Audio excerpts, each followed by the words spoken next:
नमस्कार, यो एभेन्यूज खबरको संकेत हो। तपाई अहिले एभेन्यूज एट 2 मा हुनुहुन्छ। म सुसन रामदाम। प्रारम्भमा मूल खबर। मोहत्तरीको भङ्गाहामा अनिश्चितकालीन कर्फ्यू कायमै, आदेश पालना नगर्नेलाई कारबाहीको चेतावनी।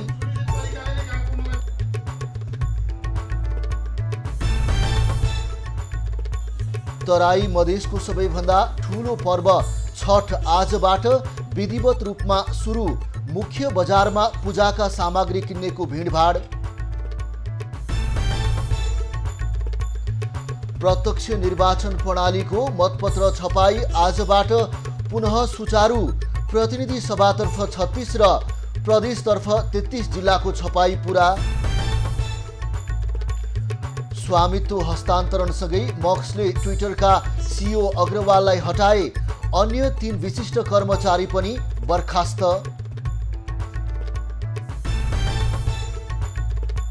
र विश्वकप क्रिकेटमा अफगानिस्तान र आयरल्यान्ड बीचको खेल स्थगित। वर्षाका कारण खेल हुन नसकेपछि दुवैले बाँडे अङ्क।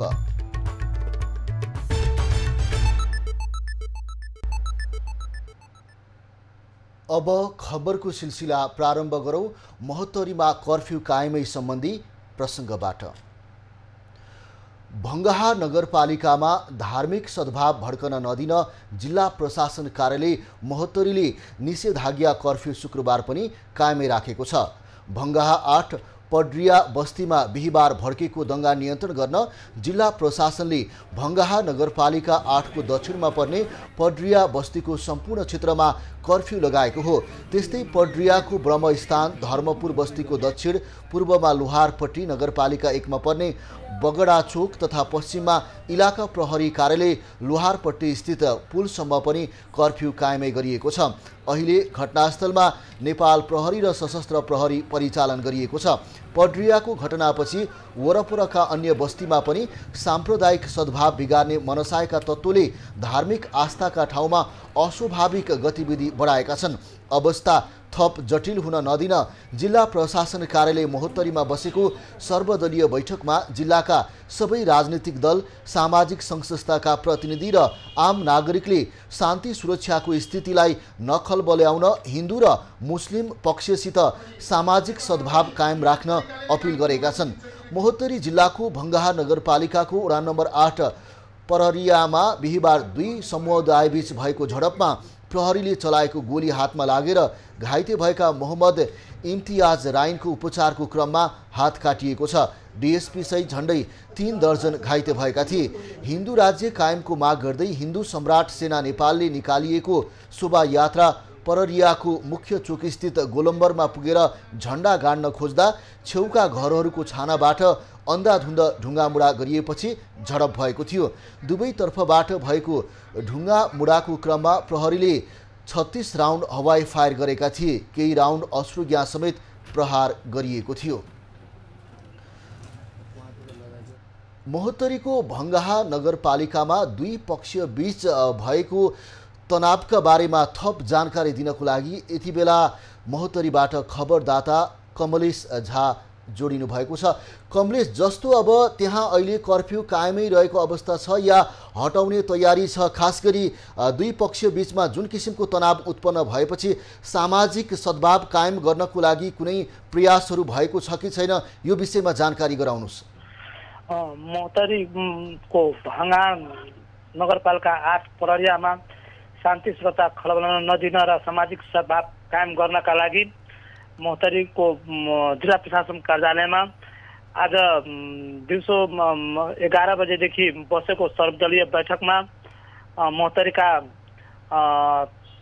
सत्तारूढ गठबन्धनबाट लोसपाका वरिष्ठ नेता सरसी भण्डारी, जसपाका नेता, नेपाली काङ्ग्रेस लगायत माओवादीका नेताहरू सम्मिलित सर्वपक्षीय बैठकले सामाजिक सद्भाव खलबल नदिनका लागि सबै वर्गसँग अपिल गरेका छन् भने घटनाको सतत छानबिनका लागि स्थानीय प्रशासनलाई आग्रह पनि गरेको छन्। अहिले पनि पररियाको स्थिति तनाव रहेको छन् र आज पनि कर्फ्यू जारी नै राखेको छन् र हिन्दू सम्राटका सेनाहरू पनि ठाउँ ठाउँमा आफ्नो कार्यकर्ता परिचालन गरेको छन् भने यता हिन्दू मुसलमान समुदायका कार्यकर्ताहरू पनि आफ्नो ठाउँमा परिचालित छन् र दुवै पक्षलाई कसरी शान्तमय वातावरणमा राख्ने, कसरी शान्ति सुरक्षालाई खल्न नदिने भने सुरक्षा निकायका प्रमुखहरू लागि परेका छन्। कमलेश, जस्तो अब जुन किसिमबाट साम्प्रदायिक दङ्गा भड्काउने हिसाबबाट यो घटनाक्रम बाहिर आएको छ र खास गरी खबरका अनुसार अहिले पनि त्यहाँ सम्भावित झडप हुन सक्ने स्थिति रहेको छ भनेर सुरक्षाकर्मी पनि परिचालन गरिएको अवस्था छ। अब त्यो अवस्था भड्किन नदिनको लागि सुरक्षा व्यवस्थालाई के कस्तो रूपमा कडाउ गरिएको छ र त्यहाँ हेर्दाखेरि युद्ध मैदान जस्तो तस्बिर खबरहरू पनि हामीले देखिरहेका छौँ। कस्तो छ अहिलेको त्यहाँको ताजा अवस्था? अहिले त्यहाँ दङ्गा हुने स्थिति देखिएको छ र नेपाली मोहतरीका प्रमुख जिल्ला अधिकारीले त्यो क्षेत्रमा प्रदेश प्रहरीका मुख्यालयबाट, त्यसपछि दङ्गा नियन्त्रण ढल्केबारबाट, सशस्त्र प्रहरीको बाहिनीबाट पनि सुरक्षाकर्मी मगाएर व्यापक मात्रामा परिचालन गरिएको छन् र स्थितिलाई सामान्य बनाउनका लागि दुवै समुदायका अगुवा र स्थानीय जनप्रतिनिधिसँग यहाँ संवाद जारी राखेको छ। यो विवाद, यो प्रहरीको विवाद धेरै पहिलादेखि नै त्यहाँ हिन्दूहरूले अष्टजाम गर्ने, मुसलमानहरूले रमजान मनाउने अब को बेलादेखि नै करिब 2-3 वर्षदेखि नै विवाद चर्किँदै आएको छन् र अहिले चुनावी माहौल भएको अवस्थामा पनि विवाद उत्पन्न भयो र त्यहाँ अलिकति स्थानीय प्रशासनले बढी चासो नदिएको कारण पनि त्यहाँ विवाद उत्पन्न भइरहेको छ। स्थानीय प्रशासनले हिन्दू समाजका सेनालाई यो चुनावी माहौलमा र्याली दिने अनुमति नदिनुपर्ने अवस्था थियो र अनुमति दिएर त्यहाँ गएर गोलम्बरमा गएर झन्डा गाड्ने काम गर्यो, त्यसकारण पनि विवाद उत्पन्न भएको छन् र यसलाई जस्तो कमलेश, अब निर्वाचन नजिकै गरेको यो अवस्थामा कतै भोटको राजनीतिको लागि खास गरी यो साम्प्रदायिक ढङ्गबाट दङ्गा सृजना गर्ने मनसायबाट आपराधिक तत्त्वहरूको घुसपैठ भएको भनेर हामीले भन्न सक्छौँ?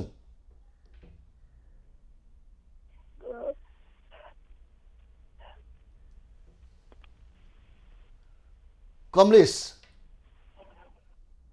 उहाँ हुनुहुन्थ्यो हाम्रा खबरदाता कमलेश मण्डल। महोत्तरीबाट भङ्गा नगरपालिकामा जुन ढङ्गबाट दुई समुदाय पक्ष बीचमा हिंसा भड्किएको थियो र सोको बारेमा हामीलाई जानकारी गराउँदै र त्यहाँ सामाजिक सद्भाव कायम गर्नको लागि स्थानीय प्रशासन यसै गरी दुवै पक्ष बीचमा बारम्बार वार्ता र संवाद पनि भइरहेको हामीलाई जानकारी गराउँदै अब लागौँ बाँकी खबरतर्फ। तराई मधेसको सबैभन्दा ठुलो पर्व छठ आजदेखि विधिवत रूपमा सुरु भएको छ। 4 दिनसम्म मनाउने छठको पहिलो दिन आज जिउ शुद्ध गर्न नुहाउने दिन हो, जसलाई नहाए खाए भनिन्छ। छठका लागि घाटको सर सजावट अन्तिम चरणमा पुगेको छ।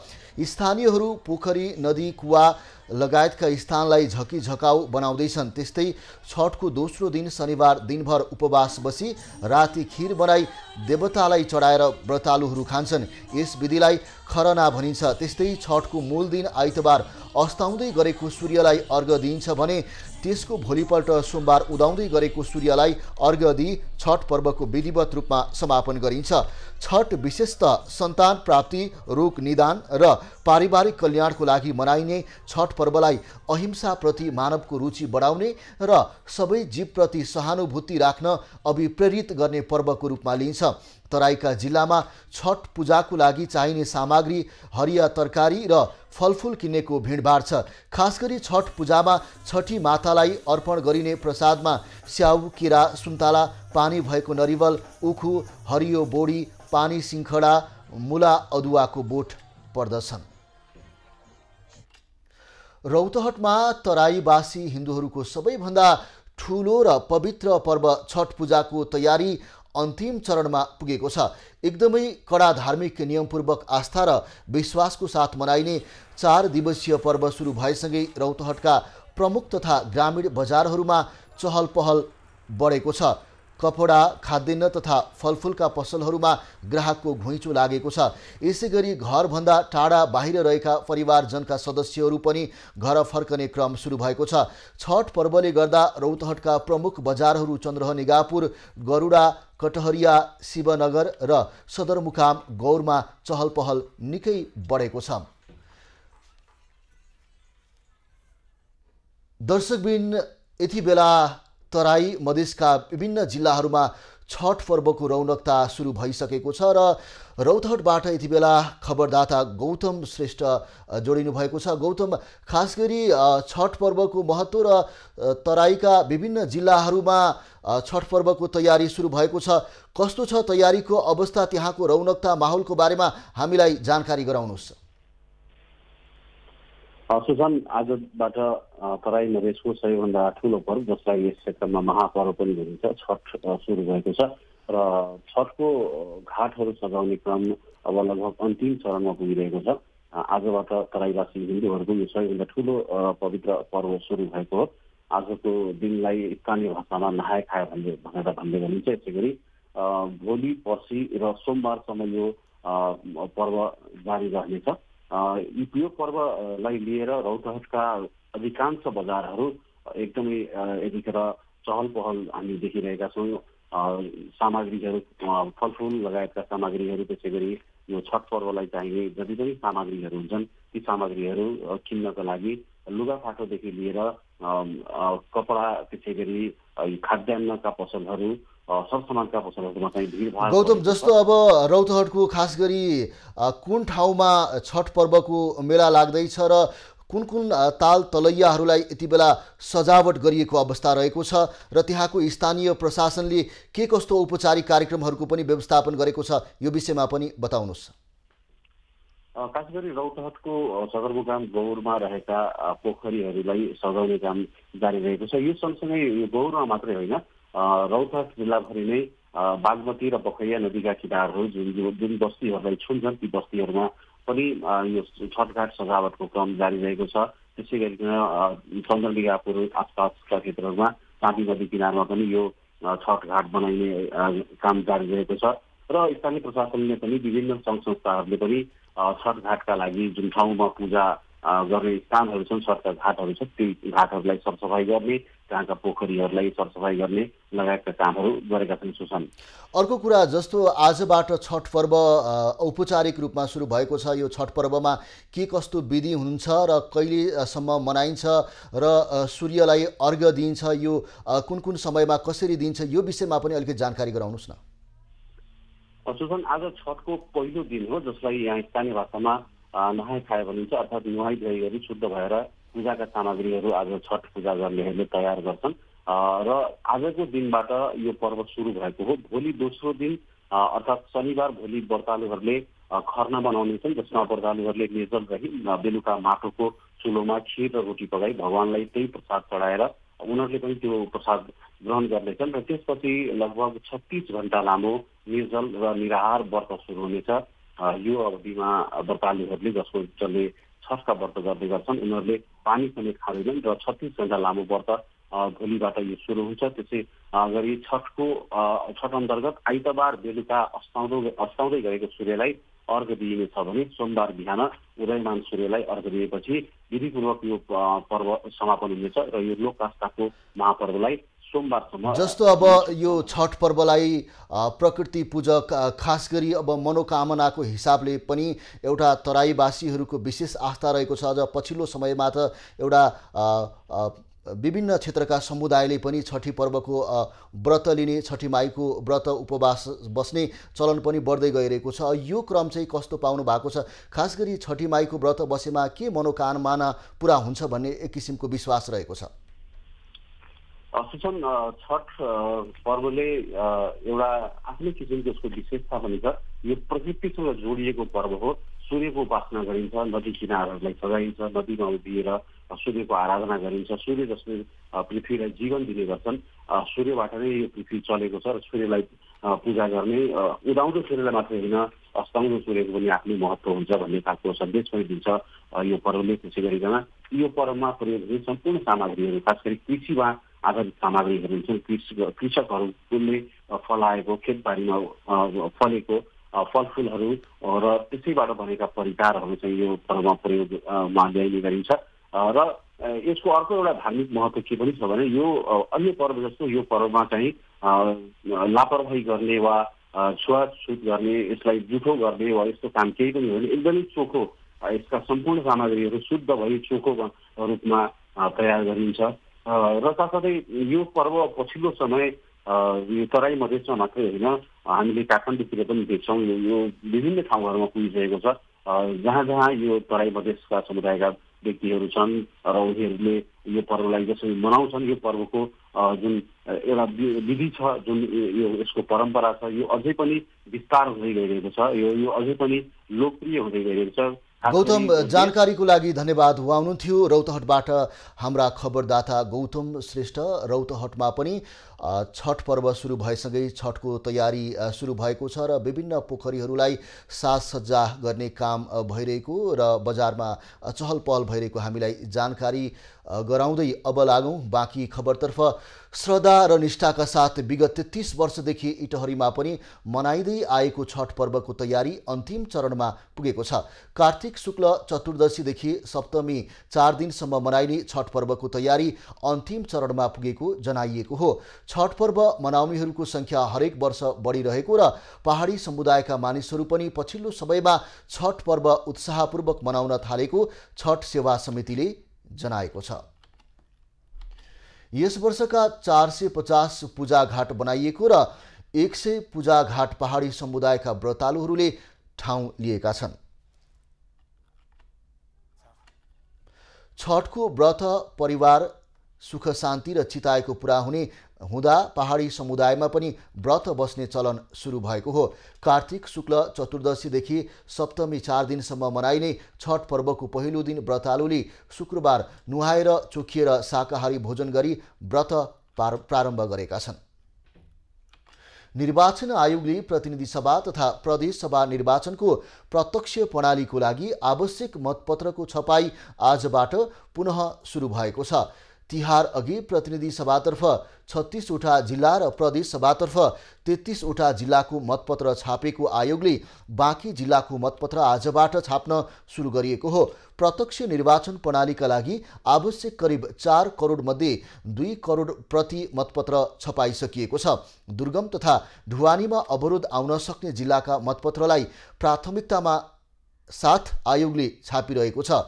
समानुपातिक निर्वाचन प्रणालीका लागि छापिएको मतपत्र 8 वटा जिल्लामा मात्र ढुवानी हुन बाँकी रहेको छ। गण्डकी प्रदेशको हिमाली जिल्ला मनाङ तथा मुस्ताङ र कर्णाली प्रदेशको 8 वटा जिल्लामा समानुपातिक मतपत्र ढुवानी हुने क्रममा रहेको आयोगले जनाएको छ। शुक्रबारदेखि आयोगले मतदाता शिक्षा अभियान सञ्चालन गर्दैछ। सत्तारूढ दलले तालमेल र मित्रवत प्रतिस्पर्धा हुने निर्वाचन क्षेत्रको सूची सार्वजनिक गर्ने भएको छ। आज संयुक्त विज्ञप्ति प्रकाशित गर्दै दलहरूले तालमेल र मित्रवत प्रतिस्पर्धा गर्ने निर्वाचन क्षेत्रबारे जानकारी दिन लागेका हुन्। 165 प्रतिनिधि सभा र 330 प्रदेश सभा निर्वाचनमा कहाँ कहाँ गठबन्धन भएको हो र नभएको ठाउँमा मित्रवत प्रतिस्पर्धा गर्ने बारे जानकारी दिन संयुक्त विज्ञप्ति सार्वजनिक हुने भएको हो।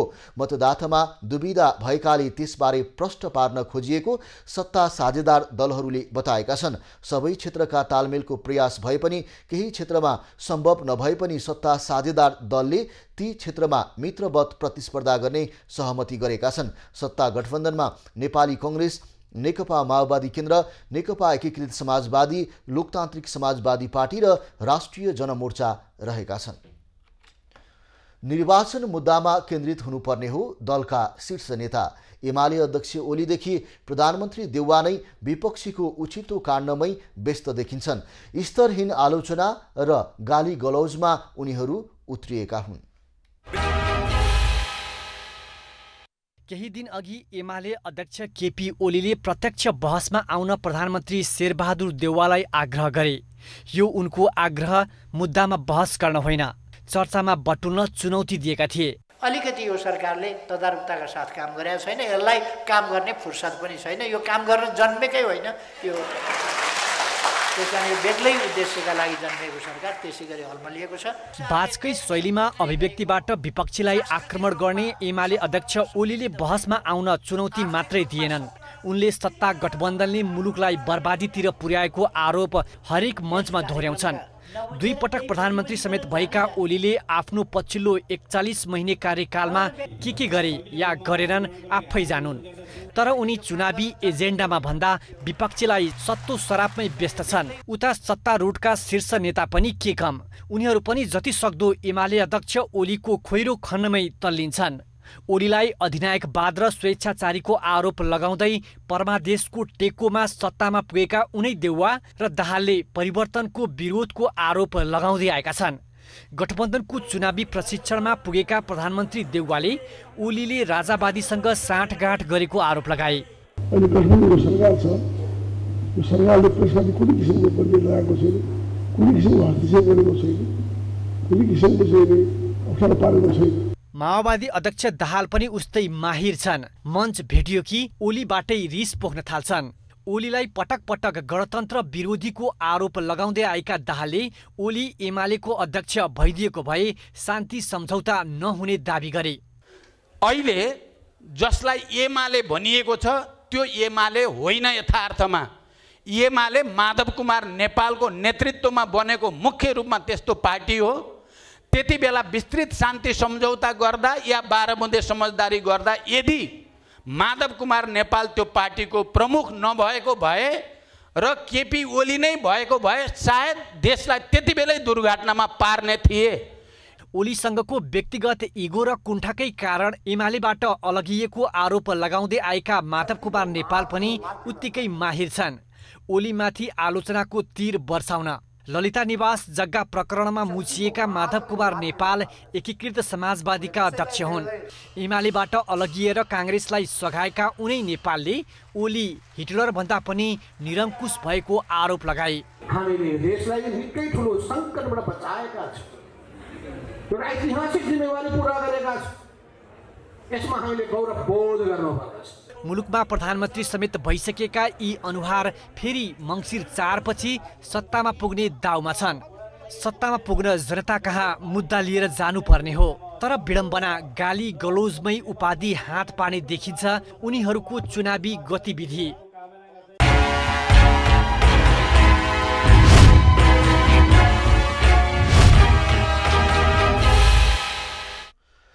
प्रतिनिधि सभा तथा प्रदेश सभा सदस्य निर्वाचनको मिति नजिकिएसँगै जिल्लामा चुनावी सरगर्मी बढेको छ।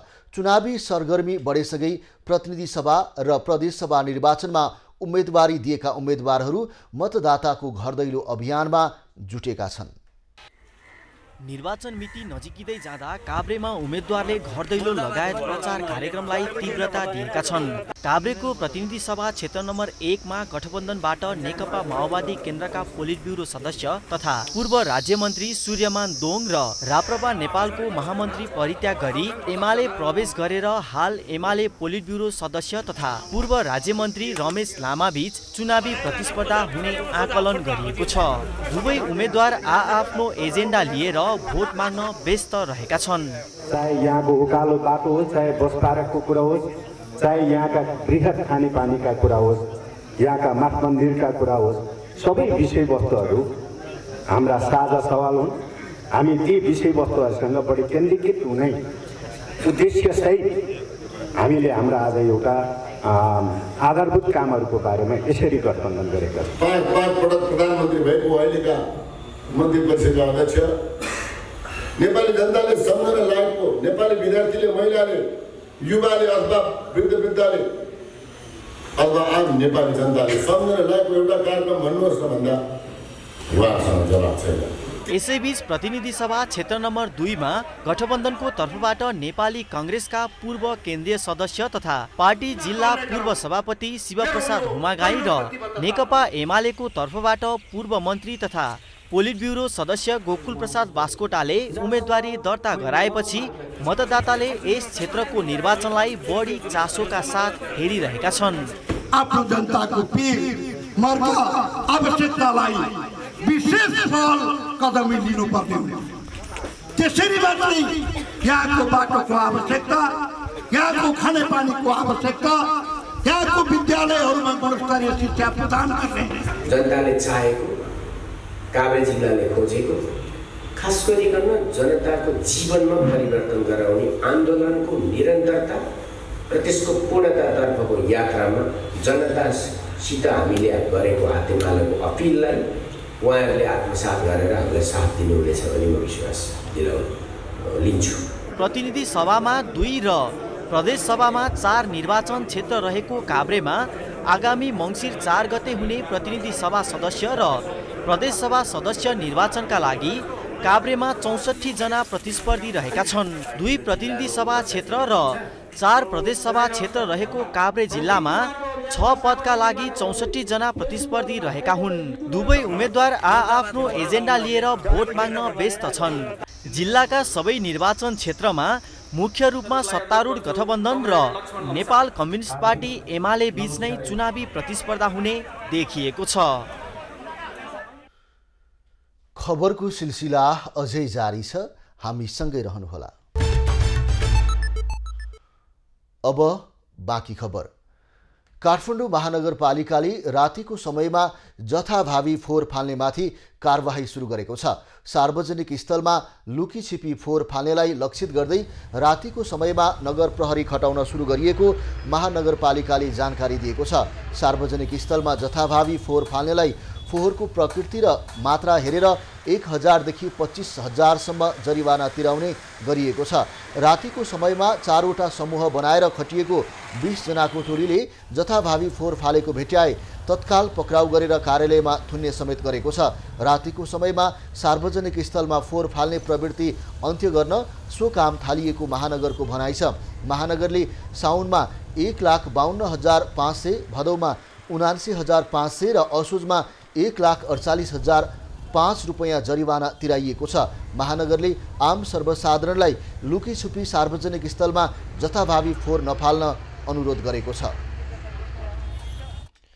करोडौं रुपैयाँ खर्च गरेर निर्माण गरिएको रौतहटको चन्द्रपुर नगरपालिका 2 स्थित शहीद स्मृति पार्क अहिले झाडीमा परिणत हुँदै गएको छ। संरक्षण र प्रवर्धनको अभावमा सो पार्क र त्यहाँका संरचनाहरू दिनानुदिन जीर्ण हुँदै गइरहेका हुन्। रौतहटको चन्द्रपुर नगरपालिका 2 स्थित शहीद स्मृति पार्कमा धेरैभन्दा धेरै पर्यटक भित्रै आएर पर्यटनको विकास गर्ने लक्ष्य अहिले लक्ष्यमा नै सीमित भएको छ। बनटोल महिला सामुदायिक वनको करिब 14 रोपनी क्षेत्रफलमा फैलिएको सो शहीद स्मृति पार्क अहिले झाडीले ढाकिएको छ।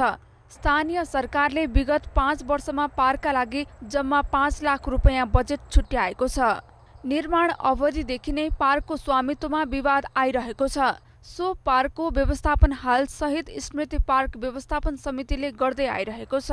तर बनटोल महिला सामुदायिक वन उपभोक्ता समूहले पनि स्वामित्व दावी गर्दै आएको छ। भएको पर्यटन क्षेत्रलाई चाहिँ स्तरोन्नति गर्नुको सट्टा नयाँ नयाँ पर्यटन चाहिँ क्षेत्रहरू चाहिँ खोजी गरेर बजेट बाँड्ने काम मात्र भइरहेको छ। जुन चाहिँ वर्षौँदेखि भइरहेको संरचनाहरूलाई चाहिँ जगेर्ना गर्ने तर्फ कसैको पनि ध्यान गएको देखिँदैन। स्वामित्वको विवादले गर्दा आफूहरूले त्यसमा चाहेर पनि केही गर्न नसकेको स्थानीय सरकारको गुनासो छ। यो पार्कलाई व्यवस्थित तरिकाले एउटा मास्टर प्लान बनाएर त्यसले एउटा चाहिँ हाम्रो नगरको नै एउटा नमुना पार्कमा बनाउने भन्ने हामीले सङ्कल्प गर्नु। पूर्व पश्चिम लोकमार्गसँगै जोडिएको सो पार्कमा वनभोज खाने घुम्ने पर्यटकहरूका लागि नभई लोकमार्ग हुँदै यात्रा गर्ने यात्रुहरूका लागि पनि एकछिन सुस्ताउने राम्रो गन्तव्य बन्ने प्रचुर सम्भावना थियो। तर पार्कका घुम्ने स्थानमा जताततै झाडी र फोहोर हुँदा अहिले पर्यटकहरूको आवागमन शून्य बराबर छ। चन्द्रपुर नगरपालिकाले हाम्रो यो स्मारकलाई चाहिँ बजेटको व्यवस्थापन गरेन। थोरै पैसा हालेको 5 लाख हालेको 5 लाख के हुन्छ? त्यस्तो हिसाबले गर्दाखेरि चाहिँ पर्यटकीय हिसाबमा चाहिँ त्यसलाई अगाडि बढाउन सकिरहेको छैन। पार्कमा हाल शहीद स्तम्भ, 4 वटा पोखरी, चिल्ड्रेन पार्क, चौतारा लगायतका संरचनाहरू रहेका छन्। डोटी जोरायल क्षेत्रमा प्रसिद्ध जोरायल दुते मेला लागेको छ। प्रत्येक वर्ष भाइटिकाका दिन चुन्यौली थान परिसरमा यो मेला लाग्ने गर्दछ।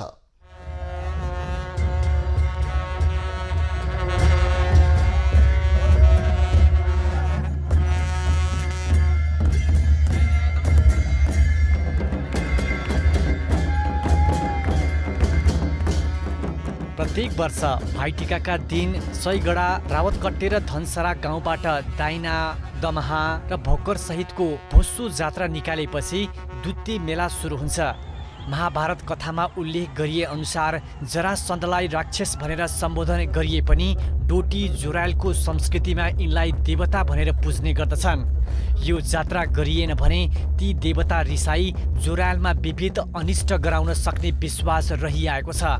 जोरायल दुत्ते मेला सिलङ्गीबास स्थित शक्तिशाली देवता चढेउली थानको सन्तानका लागि गरिने स्थानीय बताउँछन्। यहाँ एउटा जाने श्री जलादेवी उत्पन्न भयो हजुर यो ठाउँमा, अनि यो कालिका पनि उत्पन्न भयो हजुर। जहाँ त्यसको खुन पर्यो नि त्यो राक्षसको, त्यो खुनलाई जाने यो कालिकाले चाटेर नष्ट गरिदियो, अनि श्री जलादेवीले त्यसलाई चाहिँ दबाएर सिद्धायो। भाइटिकाका दिन यहाँका सबै मानिसहरू बिहान आफ्ना दिदी बहिनीहरूका हातबाट टीका लगाइसकेपछि जोरायल गाउँपालिका वडा नम्बर 4 स्थित सिलङ्गी बाग बजारको मेला हेर्न जाने गर्छन्। यो मेलामा स्थानीय भाषामा दुत्तेको मेला भनिन्छ। मेलालाई धार्मिक महत्त्वको रूपमा विकास गर्ने तयारी समेत गरिएको छ। योभन्दा अगाडि यहाँ मन्दिर थिएन, परम्परागत रूपमा चाहिँ चढेलोको थान मात्रै थियो र हामीले चाहिँ अझ यसलाई व्यवस्थित गर्ने प्रयास गरेका थियौँ। खासमा चाहिँ 3-4-5 दिनसम्म यसलाई मेला लगाउने र इन्डियन मान्छेहरूलाई पनि यहाँ आउने किसिमको चाहिँ वातावरण गर्ने, यहाँ चर्खा लगायत अन्य किसिमका खेल सामग्रीहरू ल्याउने, त्यो खालको कुरा गर्ने प्रयास गरेका थियौँ। यो मेला चुडेउली थान परिसरमा हरेक वर्ष भाइटिकाको दिउँसो, राति र अर्को दिन बिहानसम्म लाग्ने गर्दछ। विवेक नागरी, कञ्चनपुर। विगतका वर्षहरू झैँ यस वर्ष पनि अञ्जली दिदीले दिदी बहिनी नहुने दाजुभाइलाई सामूहिक भाइटिका लगाइदिएकी छन्। उनको हातबाट टिका लगाउन विभिन्न जिल्लाका साथै विदेशबाट पनि आउने गरेका छन्।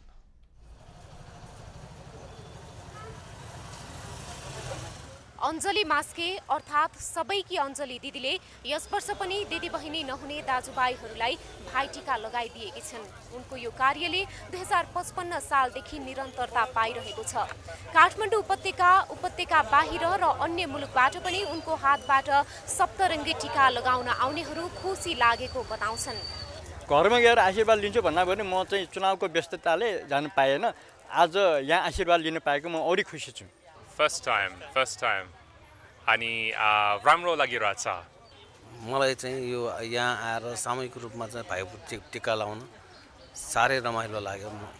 यस्ता किसिमका सामूहिक जमघटले सामाजिक एकतालाई अझ मजबुत बनाउन सघाउने समाजशास्त्रीहरूको बुझाइ छ। अब सबै व्यक्तिहरू चाहिँ एउटै हो नि, नेपाली दाजुभाइ हो हैन। अब उनीहरूको बीचमा चाहिँ सद्भावको भावना चाहिँ आउँछ यो भाइटिकाबाट। दसैँ सकिएसँगै अञ्जली दिदी तिहारका लागि भाइटिकाको सामग्री जोडजाममा जोड्छिन्, तर भाइटिका लगाए बापत दक्षिणा स्वरूप उनी केही पनि लिन्नन्। तिहार प्रेमको पर्व भएको उनको बुझाइ छ। दाजुभाइमा यति प्रेम माया पाउनु नै सबभन्दा ठुलो कुरा हो। यो लिन र दिनको लागि केही गरेकै होइन। भाइटिकाका दिन कोही पनि दाजुभाइको निधार खाली नहोस् भनेर सुरुवात गरिएको यस कार्यलाई निरन्तरता दिन पाउँदा भिन्दै खालको आत्मसन्तुष्टि मिल्ने अञ्जली दिदी बताउँछिन्। क्यामेरामा प्रवीण सिलवालका साथमा ममता थापा, काष्ठमण्डप, काठमाडौँ। साहित्य चौतारी झापाले दक्षिणारहित सामूहिक सडक देउसी खेलेको छ। नेपाली मौलिक वेशभूषा र बाजागाजासहित साहित्य चौतारीले बिर्तामोडमा सडक देउसी खेलेको हो। नेपालीको मौलिक परम्परा जोगाइराख्न दक्षिणारहित सामूहिक सडक देउसी आयोजना गरिएको साहित्य चौतारीले जनाएको छ। साहित्य, कला, सङ्गीत र संस्कृतिको संरक्षणमा जुटेको साहित्य चौतारीले 2058 सालदेखि हरेक वर्ष दक्षिणारहित सामूहिक सडक देउसी खेल्दै आएको छ। परम्परागत शैलीमा देउसी भैलो खेल्ने चलन हराउँदै गएको अवस्थामा साहित्य चौतारीले लेखक तथा पत्रकार, कलाकार र सर्जकलाई जम्मा पारेर सडक देउसी आयोजना गरिएको हो। परम्परागत संस्कृति जगेर्नामा साहित्य चौतारीको भूमिका प्रशंसनीय रहेको स्थानीयको भनाइ छ। सडक देउसीपछि साहित्य चौतारीले मासिक साङ्गीतिक काव्य सभा एवं तिहार विशेष कार्यक्रम समेत गरेको छ। रामेछापमा महँगो फलको रूपमा चिनिने आलमडको सफल उत्पादन भएको छ। दोरम्बा सैलुङ गाउँपालिका 2 ओख्रेनीका किसानले आलमडको राम्रो उत्पादन गरेका हुन्। ओख्रेनीको भीमेश्वर फलफुल तथा नर्सरी उद्योगमा लगाइएको आलमडले नियमित उत्पादन दिन थालेको हो। आलमड राम्रो उत्पादन हुन थालेपछि बिरुवा समेत उत्पादन गर्न सुरु गरिएको उद्योगले जनाएको छ। 2-4 जना साथी हालेर टिप्छ, त्यहाँबाट खन्छ, अनि मल बोक्छु, अनि पानी लगाउँछु। अनि अहिले चाहिँ खासै मान्छे छैन हाम्रो। अहिले यतिखेरका लागिले फलफुल टिप्ने बेला नि भएको छैन, अलिअलि टिप्नलाई अब त्यति साह्रो मान्छे चाहिँ हाल्दैन। उत्पादित आलमड सोझै काठमाडौँ पठाउने गरेको उद्योगले जनाएको छ। उद्योगको बगैँचामा आलमड बाहेक किवी, कटुस, जापानिज हलुवाबेद, आरू, म्याकाडेनिया लगायतका 15 भन्दा बढी जातका फलफुल छन्। खबरको सिलसिला अझै जारी छ, हामी सँगै रहनुहोला। साफ अन्डर 15 महिला साफ च्याम्पियनसिपका लागि बांग्लादेश जाने नेपाली टोलीको बिदाई गरिएको छ। अखिल नेपाल फुटबल संघ एन्फाले आज नेपाली टोलीलाई बिदाई गरेको हो। राष्ट्रिय खेलकुद परिषद राखेपका सदस्य सचिव टङ्कलाल घिसिङ, एन्फा अध्यक्ष पंकज विक्रम नेम्बाङले नेपाली टोलीलाई बिदाई गरे। नेपाली टोली भोलि त्यसतर्फ प्रस्थान गर्नेछ। बांग्लादेशमा आयोजना हुने अन्डर 15 महिला साफ च्याम्पियनसिप नोभेम्बर 1 देखि 11 सम्म हुनेछ। प्रतियोगितामा नेपाल, बांग्लादेश र भुटानले प्रतिस्पर्धा गर्नेछन्। नेपाली टोलीको प्रतिनिधित्व मुख्य प्रशिक्षक भगवती राणा मगरले गर्दैछन्। पीएम कप पुरुष क्रिकेट प्रतियोगिताका लागि मध्य प्रदेशले टोली घोषणा गरेको छ। मधेसले आज हरिशंकर शाहको कप्तानीमा 14 सदस्यीय टोलीको घोषणा गरेको हो। मुख्य प्रशिक्षक सुनिल शाहले घोषणा गरेको टोलीमा 4 खेलाडीलाई वैकल्पिकको रूपमा राखिएको छ। प्रतियोगिता कार्तिक 13 देखि 26 गतेसम्म त्रिभुवन विश्वविद्यालय र मुलपानी क्रिकेट मैदानमा हुनेछ। प्रतियोगितामा 10 टोलीको सहभागिता रहनेछ। समूह एमा Nepal APF, Tribhuvan army club, Karnali प्रदेश, गण्डकी प्रदेश, सुदूरपश्चिम प्रदेश रहेको छ। समूह बीमा नेपाल पुलिस क्लब, बागमती प्रदेश, लुम्बिनी प्रदेश, मध्य प्रदेश 1 रहेको छ। प्रतियोगिताको उद्घाटन खेलमा एपीएफ क्लब र त्रिभुवन आर्मी क्लब बीच प्रतिस्पर्धा हुनेछ। उद्घाटन खेल त्रिभुवन विश्वविद्यालय क्रिकेट मैदानमा हुनेछ। पहिलो दिन नै मुलपानी मैदानमा पुलिस क्लब र बागमती प्रदेश बीच खेल हुनेछ। हरेक समूहको शीर्ष 2 टोलीले सेमिफाइनलमा स्थान बनाउनेछन्। अब पालो खास खबरको। नेपाली कांग्रेसले आसन्न निर्वाचनको लागि तयार पारेको घोषणापत्र शनिबार सार्वजनिक गर्ने भएको छ। प्रधानमन्त्री समेत रहेका पार्टी सभापति शेरबहादुर देउवाले सो घोषणापत्र सार्वजनिक गर्ने भएका हुन्। घोषणापत्रलाई अर्थविद स्वर्णिम वाग्ले नेतृत्वको मस्यौदा उपसमितिले तयार गरेको हो।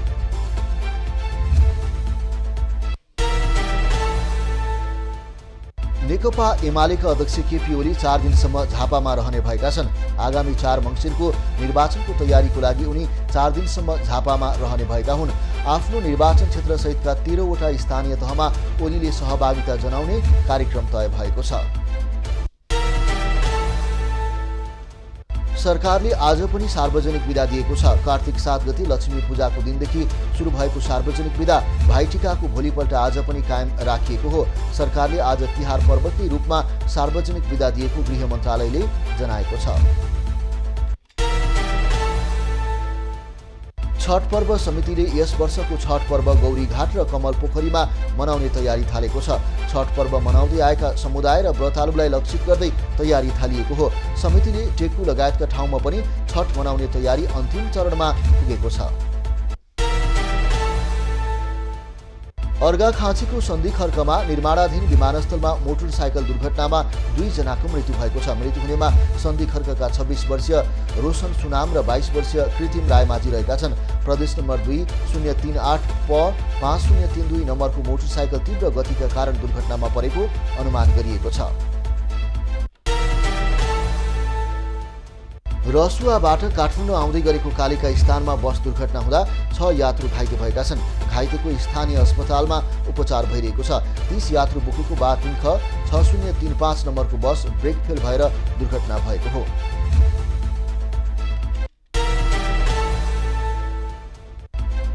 दलित मुक्ति आन्दोलनका अगुवा भक्तमान घलेको 90 वर्षको उमेरमा गैराती निधन भएको छ। जिल्लाकै पुराना वामपन्थी नेता घले 1989 सालको कार्तिक महिनामा जन्मिएका घलेको विराटनगर स्थित विराट नर्सिङ होममा उपचारका क्रममा निधन भएको हो। घलेले 2009 सालमा साप्ताहिक बिहीबारे हाटमा दलित प्रवेश गर्न नपाइने जातीय विभेद अन्त्यका लागि अगुवाई गरेका थिए।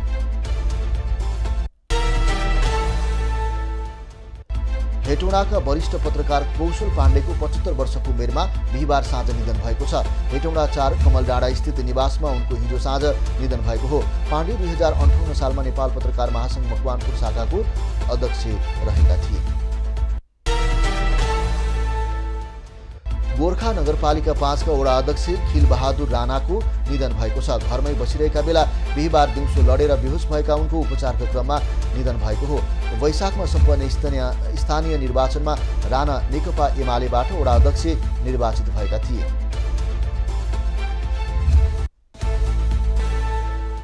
अब पालो एभिन्यूज एट मौसमको।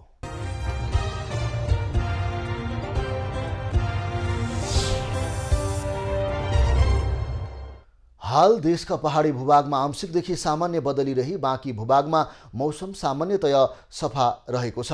अपराह्न प्रदेश 1 बागमती र लुम्बिनी प्रदेशका पहाडी भूभागका 1-2 स्थानमा हल्का वर्षाको सम्भावना रहेको जल तथा मौसम पूर्वानुमान महाशाखाले जनाएको छ। काठमाडौँ उपत्यकाको आजको अधिकतम तापक्रम 25 डिग्री सेल्सियस र न्यूनतम तापक्रम 12 डिग्री सेल्सियसका बीचमा रहने अनुमान गरिएको छ। आज सूर्योदय बिहान 6 बजेर 12 मिनेटमा भयो भने सूर्यास्त साँझ 5 बजेर 23 मिनेटमा हुनेछ। आज देशभरको मौसम कस्तो रहला त हेरौं देशका विभिन्न स्थानको अनुमानित मौसमी अवस्था।